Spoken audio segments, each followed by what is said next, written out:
আসতে দিদি ভাই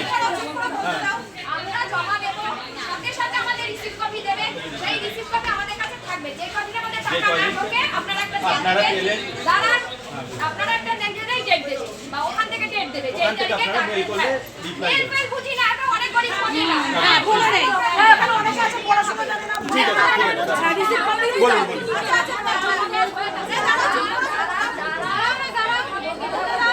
যারা জমা দেয়ছে দিয়েছে যারা দেয়নি ওখানেই তো আছে সবার নামে একটা করে রিসিভ কপি যতদিন আপনারা টাইম দেবেন সেই টাইমের মধ্যে যদি আমাদের টাকা না ঢোকে তারপরে আমরা ওটা নিয়ে সবাই এখান থেকে আপনার সরকারি গাড়ি করে দেবেন আপনার নবান্নের সামনে যাবেন নবান্নের সামনে আমি বলছি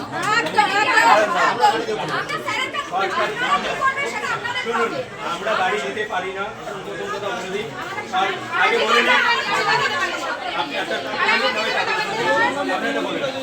আমরা দিন না দিন এখান থেকে যত মহিলা আছে সবাই যায় যে আমাদের একটা পয়সা বাটা পাইনি আমরা গাড়ি নিয়ে যাদের নাম লিস্ট হয়েছে তারা পেয়েছে আমরা পাইনি আমাদের চাকরি নেই তাহলে আমাদের একটা পয়সা দিতে হবে দিবেন কাইটা দেবে না বলে তাকে সামনে রেখে বলতে হবে লেখনি ফিনিশ মিয়া এখন আমরা জমা দেব আমাদের রিসিভ কপিটা দিতে হবে সাথে সাথে সাহেব নিজেও বলছে আপনাদের কপি দেওয়া হবে ঠিক আছে আমরা অ্যাপ্লিকেশন করবেন ওখান থেকে সবকিছু ভেরিফাই করে আমাদের অ্যাপ্লিকেশনে নাম শুনুন ভেরিফাইটা ই করতে পারেন না আপনার উত্তরটা দেয় উত্তরটাকে দিয়ে নিন লেট মি ফিনিশ আপনার উত্তরটা আমি দিয়ে দিই এনার কাছে কোনো অ্যাক্সেস নেই অন্নপূর্ণা যোজনার ইও সাহেবের কাছে কোনো অ্যাক্সেস নেই এবার আমি বলি ভেরিফাই যারা করতে যাচ্ছে এটা আপনারা যে পিটিশনটা দিচ্ছেন আপনারা ফরওয়ার্ড করে দেবেন ডিএম সাহেব ফরওয়ার্ড করে দেবে এবার ডিএম সাহেবের ওখান থেকে যদি কোনো লুপহোলস থাকে ডিএম সাহেব ইও সাহেবকে অর্ডার দেবেন বা ইনকোয়ারি করার যে আপনি ইনকোয়ারি করেন আমি আপনাদের বলছি আমি ওনার সাথে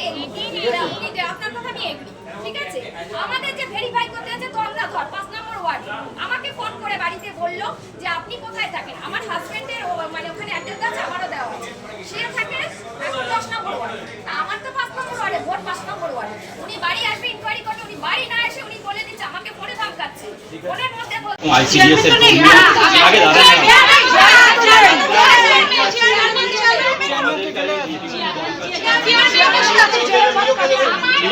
আগে আপনাদের যে শুনুন পৌরসভার তো কেউ না হেড আছে তো ভাই ইও সাহেব বা চেয়ারম্যান যেই থাকুক না কেন কেউ না কেউ হেড আছে আমি কি বললাম কেউ না কেউ তো দায়িত্বে আছেন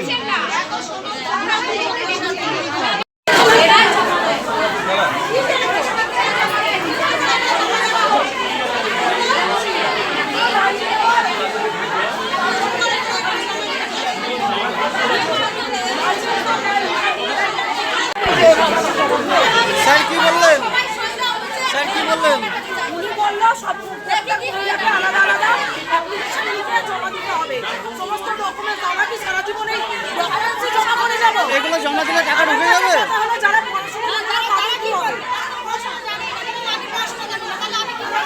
আমি কার কাছে যাব যে একটা অ্যাপ্লিকেশন করে দিব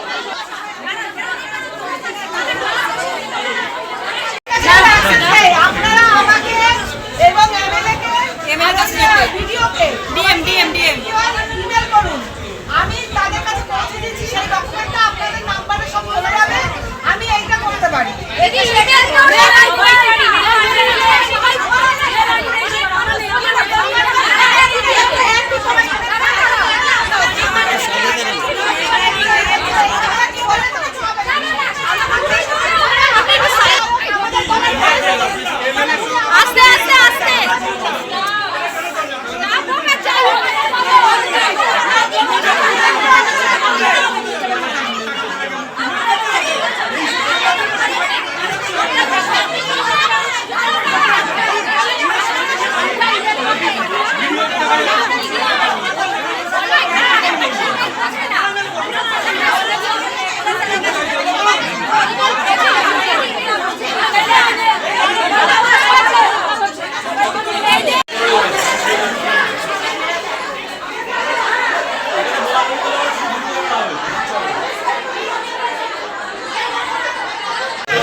আপনারা যখন কথা বলবেন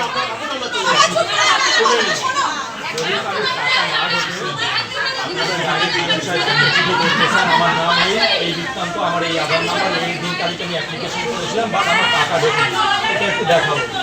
আর আপনারা বিধায়ক সাহেবকে এমএলএ সাহেবকে একটা চিঠি করুন, এই চিঠি আমরা সাহেব ফরওয়ার্ড করে দেবে। আপনারা বা মেল করতে পারেন, ডাইরেক্ট ডিএম অফিসে মেল করতে পারেন, আগে আপনারা ডাইরেক্ট মেল করতে পারেন যে স্যার এই বৃত্তান্ত আমাদের টাকা ঢোকেনি। এখনো অনেকে ঢুকছে, সাহেব বললে এখনো অনেক থেকে টাকা ঢুকছে, দেখুন আপনাদের টাকা ঢোকেনি।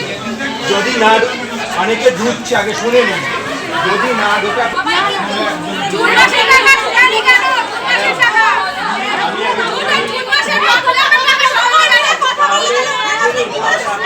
আমরা চলে যাচ্ছি, ঠিক আছে আপনারা থাকুন, সারাদিন আমরা চলে যাচ্ছি।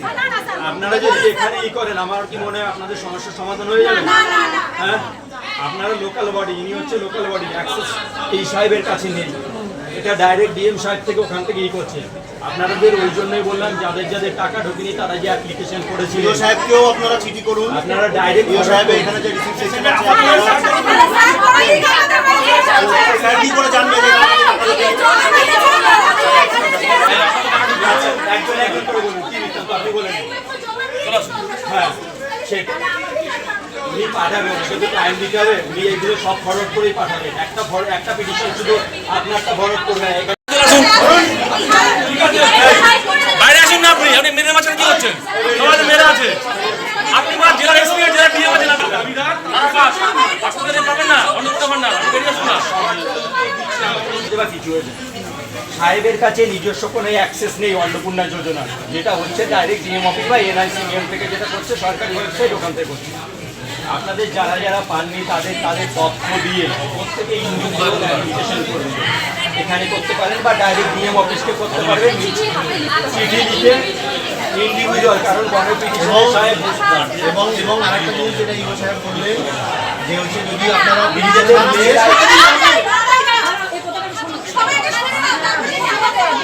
আমি আপনাদেরকে শুনবো। এবং ইও সাহেব এটাও বললেন যে আপনাদের ওখানে মেল আইডি দিয়ে দেবেন, যদি কারো মেল আইডি থেকে থাকে প্রত্যেকে ওনারা নিজস্ব যে ফরওয়ার্ড করে দিচ্ছেন সেটা এক কপি আপনাকে পাঠিয়ে আপনাদের মেলেও করে দেবেন, আপনাদের বুঝতে সুবিধার জন্য যে উনি এখান থেকে আপনাদের ফরওয়ার্ড বার্তাটা তাদের উপরে জানিয়েছে। সমস্ত কিছু আর কেন মানুষ জানতে পারবে না? কারণ রিজেক্ট কেন হলো? কেন হলো? রাত 12টার পর 11টা 11:30 কেন আইসিডিএস কর্মীরা ফোন করবে অন্যদের বাড়িতে ভেরিফিকেশনের জন্য? কেন বাড়ি যাবে না? কেন জানতে পারবে না? আমরা কি আমাকে ফোন কেন এই হলো? 4 নম্বর ওয়ার্ড আমরা একসাথে 25 জন অন্নপূর্ণা ফর্ম ফিল আপ করেছি, অফলাইনে করেছি 1 তারিখে, অনলাইনে করেছি 8 তারিখে। সবার টাকা ঢুকেছে, আমাদের 4 জনের টাকা ঢোকেনি। আমরা সব আছে, আমাদের ভোটের নাম আছে, আমরা সব আছে, আমাদের লক্ষ্মীর ভান্ডার পেলাম, কিন্তু আমরা কোনটাই কিছু পাচ্ছি না। আপনাদের কেউ সরকারি চাকরি করে? না, আমার বড় সিকিউরিটি না, সরকারি চাকরি 4 টাকা গাড়ি আছে? কিচ্ছু না, আমাদের ছোটর টাকা পাওয়া যাচ্ছে, আমাদের 1 টাকা পাচ্ছি না। আশা করি না টাকা পাচ্ছি, আশা করি না নামটা কি তারপরে বাড়ার পরে তারাও পাচ্ছি না। আমার বাড়িতে ফোন ধরেছিল, আমি 5 নম্বর ওয়ার্ডের বাসিন্দা আর আমার বর থাকে 10 নম্বর ওয়ার্ডে। তা আমাদের অ্যাড্রেসে প্রবলেম হতেই পারে, ওর অ্যাড্রেস এখানে বলছে হেড অফ দ্য ফ্যামিলির অ্যাড্রেস দিতে, আমি হেড অফ দ্য ফ্যামিলির অ্যাড্রেসটা দিয়েছি।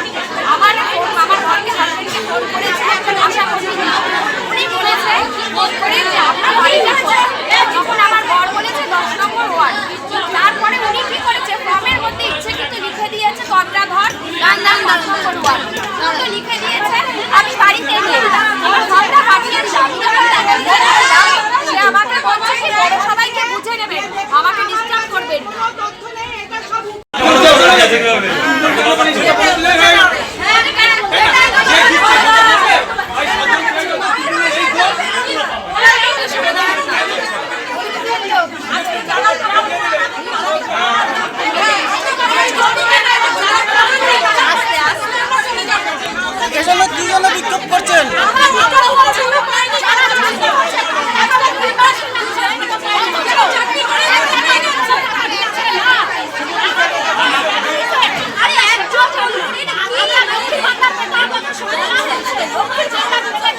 বাড়িতে ভেরিফিকেশনও গেছিল? আমরা জানি না বাড়িতে ভেরিফিকেশন আসে। আমার বাড়িতে গিয়েছিল কেউ ভেরিফিকেশনে আসেনি, কোনো বাড়িতে ফোন হয়নি, কিচ্ছু হয়নি। কি কারণবশত আমার ফর্ম রিজেক্টেড হলো আমাদের সকলের, আমরা সেটা জানি না। কোন ভিত্তিতে সরকার নির্ণয় করেছে আমরা জানি না। আপনারা কি চাইছেন এখন? আমরা চাইছি আমাদের লক্ষ্মীর ভান্ডার বেতন, আমরা প্রত্যেকে বেতন, আমাদের দিদি যতদিন টাকা দিয়েছে কারো কাছে আমাদের হাত পাততে হয়নি। আমরা নিজেদের ইচ্ছে মতো খরচা করতে পেরেছি। এই সরকার ক্ষমতায় আসার আগে আমাদের প্রতিজ্ঞা করেছিল যে লক্ষ্মীর ভান্ডার যারা পাবে প্রত্যেকে টাকা পাবেন, তাদের কেন এখন বঞ্চিত করা হচ্ছে, এটাই সরকারের কাছে আমার প্রশ্ন। এছাড়া আমার আর কোনো কথা নেই। আর বলেছিল আপনি কত নম্বর ওয়ার্ড থেকে এসেছেন? আমি এসছি 8 নম্বর ওয়ার্ড থেকে, কল্যাণ আপনার নাম? 8 নম্বর ওয়ার্ড সম্পাদক। পূর্ণ ভান্ডার নিয়ে দেখা যাচ্ছে আপনার যোজনা নিয়ে দেখা যাচ্ছে আপনাকে ঘিরে এবং ইও সাহেবকে ঘিরে মহিলারা বিক্ষোভ দেখাচ্ছেন, কি বলবেন? দেখুন, বিক্ষোভ দেখাবো যুক্তিসঙ্গত কারণ নেই, এটা তো আমরা অস্বীকার করবো না। যারা বিক্ষোভ দেখাচ্ছে তারা যে কোনো অন্যায্য কারণে বিক্ষোভ দেখাচ্ছে এটা আমরা বলতে পারবো না, এটা আমরা বলছিও না। ব্যাপারটা আপনারা জানেন, বর্তমানে ডিজিটাল পদ্ধতি, প্রথমে অফলাইন হয়েছিল, তারপরে সেটা অনলাইন হয় এবং অনলাইনে হওয়ার পরে 22,000 যে অ্যাপ্লিকেশন জমা পড়েছিল, ইও সাহেবের যে কথা, ইও সাহেবের সঙ্গে আমি কথা বললাম, উনি আমাকে বললেন যে 17,000-এর তার স্যাংশন হয়েছে, 17,000-এর তার স্যাংশন হয়েছে এবং 5,000 কোনো সময় রিজেক্ট দেখাচ্ছে, আবার কোনো সময় সাবমিটেড দেখাচ্ছে, এটা পোর্টালে। এবং এটা সম্পূর্ণ নিয়ন্ত্রণ করা হচ্ছে নিট থেকে, অর্থাৎ ন্যাশনাল ইনফরমেশন সেন্টার থেকে এটা টোটালি কিন্তু করা হচ্ছে। এখানে অ্যাকচুয়ালি পৌরসভার ডাইরেক্ট কোনো সংযোগ নেই, এটা কিন্তু স্পষ্ট। সুতরাং যদি আমরা কেউ বলি এর সঙ্গে পৌরসভার কোনো স্টাফ জড়িত, আমরা কিন্তু সত্য কথা বলবো না। এবার আমরা যেটা চাইছি যে আমরা এখানে গতকালই এমএলএর উদ্যোগে যেটা করা হয়েছে, যেখানে একটা রেজিস্টার করা হয়েছে, সেই রেজিস্টারে যারা টাকা পাননি তাদের নাম এবং যে মোবাইল নাম্বার দিয়ে লগ ইন করা হয়েছে, অন্য মোবাইল নাম কিন্তু যে মোবাইল নাম্বার দিয়ে লগ ইন করা হয়েছে সেই মোবাইল নাম্বার এবং তার ওয়ার্ড নাম্বার দিয়ে এখানে একটা রেজিস্টার করা হয়েছে। এখানে তো অনেকে বলছে এটা eyewash. No, it is not eyewash. আমরা শুধু আমাদের সরকারের পক্ষ থেকে আপনাদের স্পষ্টভাবে জনগণকে জানাতে চাই, কোনো যোগ্য প্রাপক অন্নপূর্ণা যোজনা থেকে বঞ্চিত হবেন না। এই যে এত মহিলা বিক্ষোভ, এদের পাশে আপনারা কিভাবে থাকছেন? সম্পূর্ণভাবে আছি। পুরো ইতিমধ্যে দেখা যাচ্ছে পৌরসভায় সেনাবাহিনী এবং সরকারি আধিকারিকের ঘর, তিনি একজন ডব্লিউবিসিএস অফিসার, তার ঘরের সামনে যদি কেউ এরকম জমায়েত করে রাখে তো অটোমেটিক্যালি তাকে তো প্রশাসনের সাহায্য নিতে হচ্ছে। যারা বিক্ষোভ দেখাচ্ছেন তাদের আপনি কি বার্তা দেবেন? তাদের যে একটা বার্তা দেবো, ধৈর্য হারাবেন না আর অপপ্রচারে বিভ্রান্ত হবেন না, অপপ্রচারে বিভ্রান্ত হবে। এই রেজিস্টারে তারা আছে, তাদের নাম নথিভুক্ত করেছে কি, যদি কেউ না করে তাহলে আমরা তার নাম নেব এবং এই রেজিস্টারে আমরা নথিভুক্ত করব। আপনার নাম ও পরিচয়? আমার নাম হচ্ছে পার্থপ্রতিম চক্রবর্তী, আমি প্রাক্তন জেলা কমিটির সাধারণ সম্পাদক, বর্তমানে আমাদের অশোকনগর 4-এর 9 নম্বর ওয়ার্ডের শক্তিকেন্দ্র লিডার। তাই পাড়ায় এমন অনেক লোক আছে রেলে চাকরি করে, তাদের ওরা সরকারি টাকা পাচ্ছে, ভাতা পাচ্ছে, এসআইআর নাম আছে, তাদের টাকা পাচ্ছে। আমরা কি দোষ করেছি? এগুলো কি ধরনের এতগুলো লোক এই যে হয়রানি হচ্ছে কিসের জন্য? যদি কোনো ফর্মে ভুল থেকে থাকে তাহলে সরকার সেটা স্পষ্ট করুক যে হ্যাঁ এইভাবে ফর্মের ভুলটা ইয়ে করা যাবে, তাহলে সবাই সেটা সঠিক করবে। তাহলে ভুলটা যদি থেকে থাকে তাহলে সেখানে একটা পথ বলে দিন। পৌরসভা আসলে কি বলছে? পৌরসভা কি বলছে? তারপরে বললো ডিবিডি, তারপরে বললো ভেরিফিকেশন, তারপরে অনলাইন, তারপরে টাকা পাচ্ছে না, মানুষের হাজার হাজার টাকা খরচ হয়েছে। এই যে নাম আর ফোন নাম্বার নিচ্ছে, সকাল থেকে দাঁড়িয়ে থেকে কি করছে? লোকে কি করছে? কি বলছে পৌরসভা? কি বলছে পৌরসভা? ফোন নাম্বার নিচ্ছে কেন? যারা নিচ্ছ তারা টাকা পাচ্ছে না। পৌরসভা ফোন নাম্বার নিচ্ছে মনে হয়, কি মনে হয়? পৌরসভা ফোন নাম্বার নিচ্ছে, কোনো কাজ হচ্ছে না। সান্ত্বনা দিচ্ছে, সান্ত্বনা পুরস্কার, কোনো হবে না। ওই আগে ভাওতাবাজি করে এসছে আগের সরকার, এখনো সরকার ভাওতাবাজি করছে, যে লঙ্কা যাবে সেই হবে। আপনার নাম আর কোন ওয়ার্ড থেকে এসেছেন? আমার নাম প্রিয়াঙ্কা দাস, 10 নম্বর ওয়ার্ড থেকে এসেছি। আমার বর বেকার, কোনো কাজ করে না।